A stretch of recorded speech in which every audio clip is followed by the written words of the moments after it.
Hi there everyone, welcome back to the channel. As you can see, we have some brand new irons from Mizuno to take a look at. But before we do that, make sure you hit the subscribe button to see loads more content from us here at Golfshake to help you play more and play better. It's been a while since we've tested any Mizuno product and really excited about these, the new JPX925 series. So let's take a look.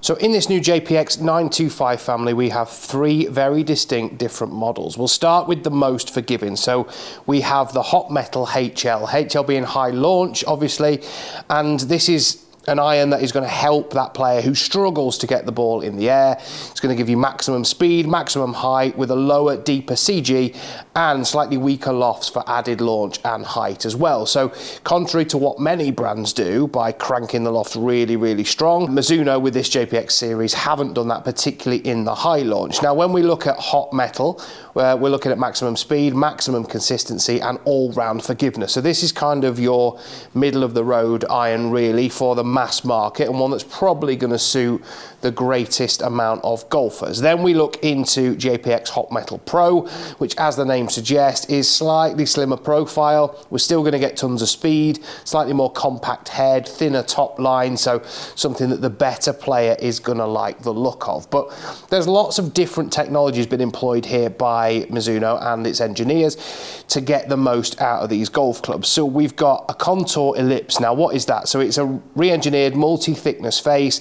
It's as thin as 1.2 millimeters, 30% thinner or 30% better than the previous model JPX923. We've got variable sole thickness as well to help the face flex a little bit. Also the harmonic impact technology. This is all about feel and sound, so the vibrations that come through your hands when you hit these golf clubs. And Mizuno have refined that so that every single one of these feels like a Mizuno. So we have already hit some in here on the Trackman and got some data, which we'll talk about a little bit later.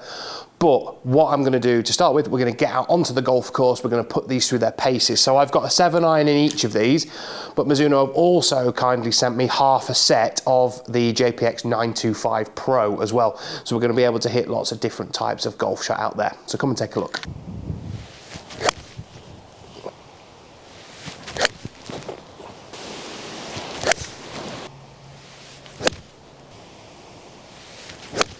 Out here on the golf course, as you can see by some of the shots we've hit, we're on the 17th hole here at Howley now. So just used the gap wedge for the first time here, had about 115 just into the wind off the left and hit a really nice shot with loads of spin on it as well. So the shape of the wedge was really nice too, so that gap wedge, really nice rounded sort of shape.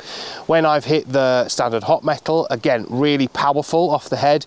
If anything, this seems to go a little bit higher than all the others. I don't know whether the Trackman data will back that up when we hit it. And hot metal HL, which should be the high launch, I didn't really hit it all that high, but certainly it goes a little bit shorter than the others, a little bit more controllable as well. Ball flight just that little bit softer. Definitely you can feel the difference between these two and this one. So the high launch is definitely aimed at that player who really does need that little bit of help, and obviously a bit more width in the sole there as well, as you can tell between these three. So like I said, the Pro would be the one for me that stands out and probably is the one I would choose out of the three that we're using here. And I've also had that half set that I've been able to play with. So very, very good iron so far, but let's go inside and take a look. So let's have a bit of a look at the Trackman data that we collected earlier. So as to be said, hitting all three of these irons, they feel unbelievably powerful off the face, which you will see by the numbers here. Bearing in mind these are all 7-irons. Now, in terms of the actual head shape and design, even the Pro, you know, I would use that term Pro quite loosely because it's still quite a big chunky iron really, and although it is the most sort of streamlined and sleek looking of the three, it's by no means a golf club that many of you who are using kind of mid to low handicap Mizuno irons at the moment, it's not an iron that you're probably going to switch straight into unless you really need that bit of forgiveness and help getting the ball in the air. So we can see with all of these, in terms of the distance that we're getting, they're very, very good. So in fact, unbelievable. So we can see, let's go hot metal HL to start with, okay? So we can see height-wise, it's not actually as high as any of the others. So the high launch went the lowest for me.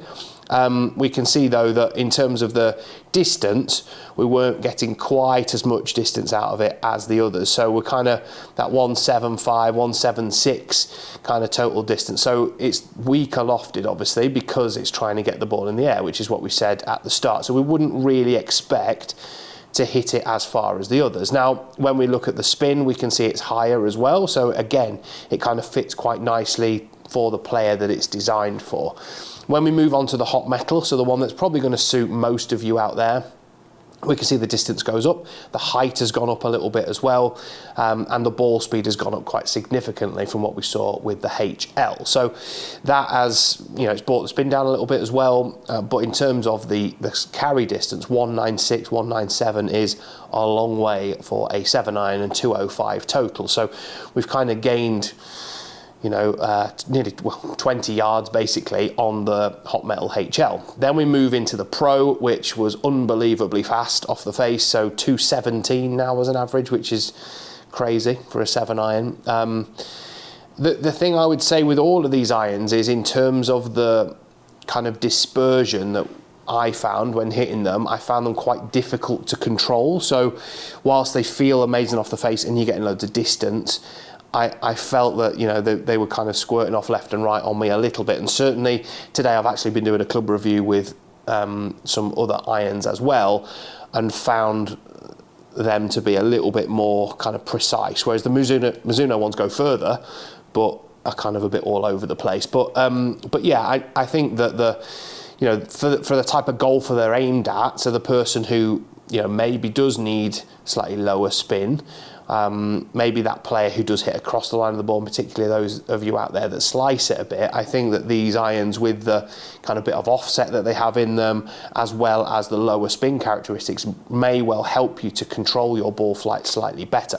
That being said, the ones I've been sent to test today have all got quite lightweight shafts in them as well, which again may lead to some of the lack of control that I had really directionally with some of these. You know, there was a couple that are regular flex and a little bit lightweight, which is obviously not what I'm generally using. Those of you that watch videos regularly will know that that's not what I use. But if we look at the dispersion that we can see with all three irons, we can see that Hot Metal Pro was the tightest dispersed, which we'd expect as well, because it's an iron that's designed to be that little bit kind of aimed at your slightly better player, a better ball striker. So we'd expect that kind of dispersion to pinch in a little bit.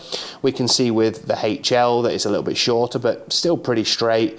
And with the standard hot metal, where, you know, the 4 or 5 shots that I hit here were, you know, a little bit inconsistent. So I just felt that the club just felt really quite light and not very well balanced for me. But like I say, that's why we go and get custom fitted for all these, because there's lots of different shafts you can try. Hopefully you've enjoyed that. It's been great testing these. Love testing products from Mizuno because they always feel fantastic, and we can see the distance here is great too. Let us know what you think. Drop some comments down below and we'll do our best to answer them all, and keep watching all of our content here on the Golfshake YouTube channel to help you play more and play better.